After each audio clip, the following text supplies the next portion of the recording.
Today we debate hot dogs versus hamburgers. Let's talk about that.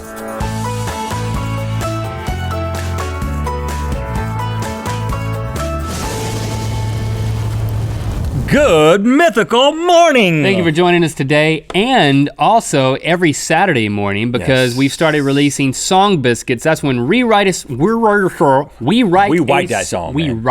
song and perform it for you, and usually with a musical guest or a non-musical guest. Yes. And your Twitter involvement. So watch every Saturday. Tomorrow's episode is Nice Peter from Epic Rap Battles of History. I've heard of him. 15 seconds of fame.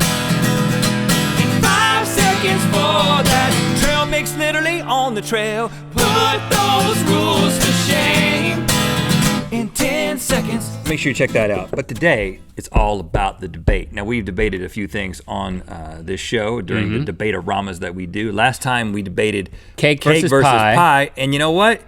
We looked at your comments and it's just too close to call. You guys are very split, very polarizing subject, cake versus pie. But today we're gonna find out about hot dogs versus hamburgers. Let's get right to it. Time for a Debate-o-Rama.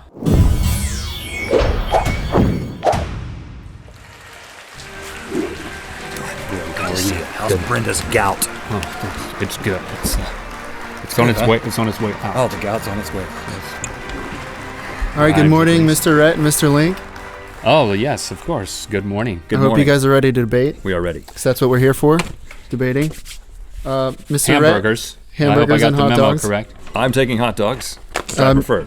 Mr. Rhett, you're going to start with your introduction. You have 90 seconds. Okay, thank you to Mr. Deal, the moderator and the mythical beast. There's a reason that people say hot dog or the more expressive hot diggity dog whenever they experience joy, because the hot dog is the pure embodiment of joy. Take a look at this. It's as if the hot dog was created for the human mouth. The hamburger, on the other hand, was created for some sort of large cartoon character with a big circular mouth, which I am not. I'm a human, and therefore I prefer hot dogs. The hot dog is also perfectly suited for one-hand handling. You have a free hand. You know what you can do with that free hand? You can have another hot dog. You can even have a hamburger if you're sacrilegious. You can play a sport like tennis. You can say hi. You can say bye. You can conduct a business transaction. One-hand handling. Now, also, this has led to a love affair with the hot dog that has led to regional favorites, including the Chicago dog, the Dodger dog, the Fenway Frank, the Coney dog, the Carolina style dog, the Texas Wiener. Yes, I said the Texas Wiener.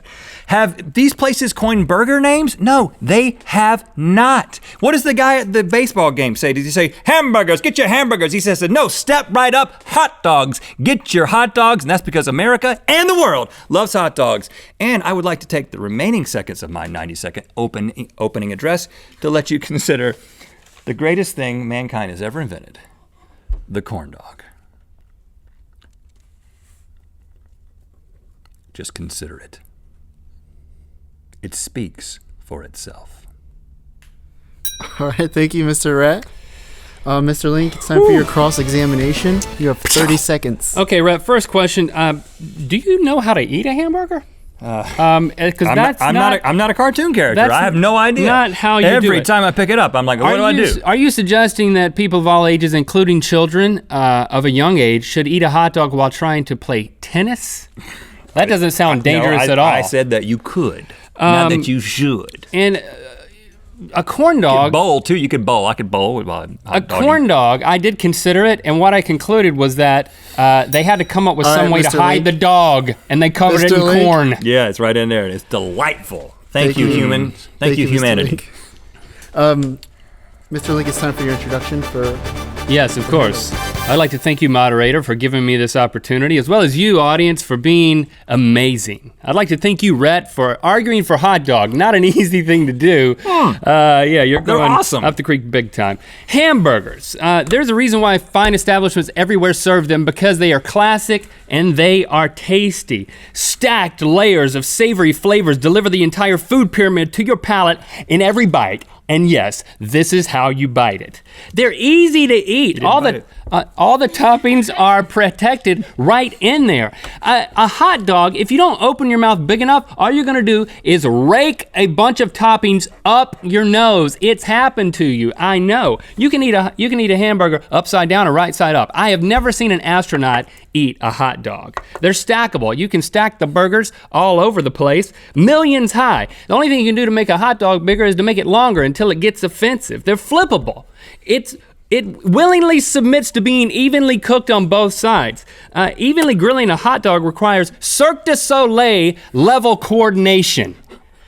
Finally, they're adaptable. You can dress them up or dress them down. You can make them gourmet.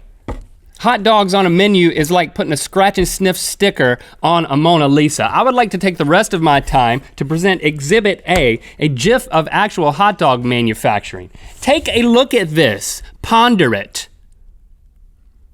That gelatinous goo is the meat that makes hot dogs. All right, thank you, Mr. Link.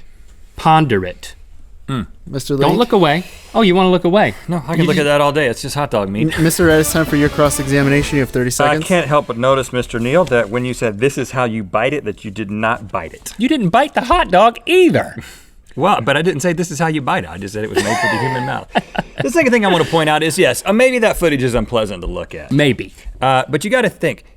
Hot dogs should give everyone hope because hot dogs are proof that you can make something amazing out of what is left over and rejected. And that should give hope to the world. We could take something that's not so awesome and make something that's life-changing, totally awesome, the hot dog. Okay, Mr. Rhett, thank you for your cross-examination. Mr. Link, it's time for your rebuttal to Rhett. Sure. Question, what part of amazing is what the U.S. government allows in hot dogs like pig snouts, stomachs, cow lips and livers, goat gullets, and lamb spleens, plus additives and preservatives? Hot dogs are gross, a hodgepodge of grottiness. Even the name is gross. Who wants to eat a dog no matter how hot it is?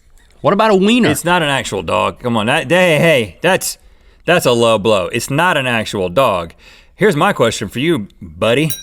Where's the ham? Mr. Rhett, it's mechanically Where's the separated. ham? We need order. Mechanically order, separated please. turkey and chicken. Mr. Rhett, it's time Goo. for your first rebuttal. Wiener.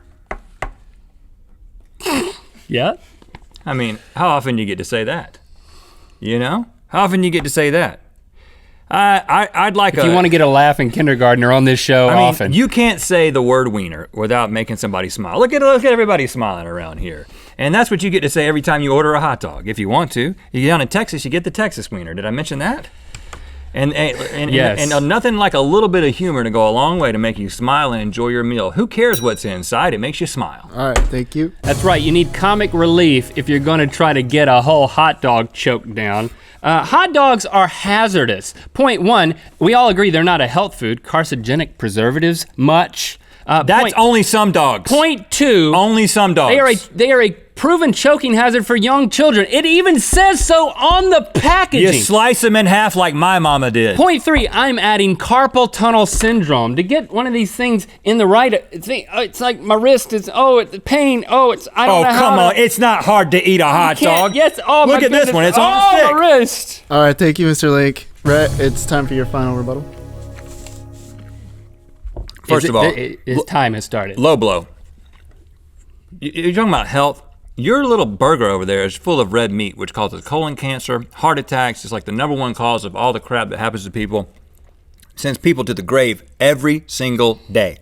And What about this thing? the here? world's What best about this? competitive eater, Joey Jaws Chestnut, ate hot dogs, not hamburgers, to overthrow the previous world's best competitive eater, Takuro Tsunami Kabayoshi. He didn't eat hamburgers, he ate hot dogs. The world's best eaters choose hot dogs. You gonna argue with the world's Mr. best Rat. eaters? Huh? Please, Mr. Link, it's time for your closing statements. Have you ever tried to watch a hot dog eating competition? It's almost as bad as trying to eat a hot dog. In summary, wieners cannot be the winners. Hamburgers are securable, stackable, flippable, and adaptable, and edible. And according to my research here, hot dogs, the mystery meat, are not edible. I just ate one. Pig snout. Look at that. Cow lips. Now you're eating one. All right, thank you, Mr. Link. Mr. Rhett, it's time for your closing Eating a statement. hot dog. You know, I'm gonna set my notes down for this closing statement. My mama used to make a hot dog sandwich for me to take to elementary school with me. White bread, ketchup, mustard, hot dog sliced in half so I wouldn't choke on them. And sure, by the time I opened it up at lunch, it was soggy and nasty. The kids looked at me like I was funny. But you know what? Inside that hot dog sandwich was love. My mama loved me and she chose hot dogs. All right, thank you. This ends our debate. So you got one vote. All right, I'll take that. Okay, let us know in the comments, are you a hot dog or a hamburger person? And don't say are you a hot dog or a hamburger person. Vote based on the merits of the our arguments here. Yeah, and my mom. Oh, I can't believe I tried to My eat mom that. will be very upset if you don't say hot dogs. Thanks for liking and commenting on this video. You know what time it is. Hi, I'm Justice, and I'm from Cincinnati, Ohio. And it's time to spin the wheel of mythicality. Make sure you check out the latest episode of our podcast, Ear Biscuits. This week's special guest is Alexis Ohanian, the co-founder of Reddit. Had a really good conversation with him. And make sure you look for the Song Biscuit with Nice Peter tomorrow morning on this channel. Click through to Mythical More. The debate continues. We'll let the crew weigh in as well as you. Forced analogy, dating is like camping in a snowstorm.